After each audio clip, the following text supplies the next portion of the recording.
V vojaški zdravstveni enoti na medicini dela opravljamo tudi preglede za nove zaposlitve poklicnih vojakov. Kandidat pride najprej v sprejemno ambulanto, kjer mu zmerimo višino, težo, krvni tlak, potem podpiše izjavo, da bo testiran na psihoaktivne snovi in nato ga napotimo v laboratorij.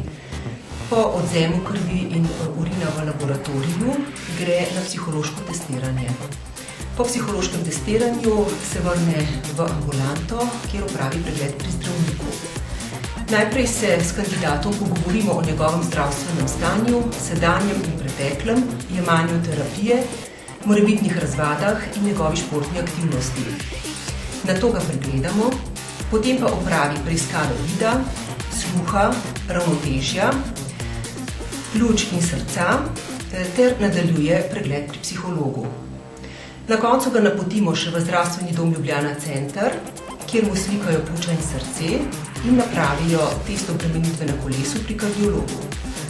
Vkolikor izvidi preiskav niso normalni, kandidata ponovno pokličemo na dodatne preiskave.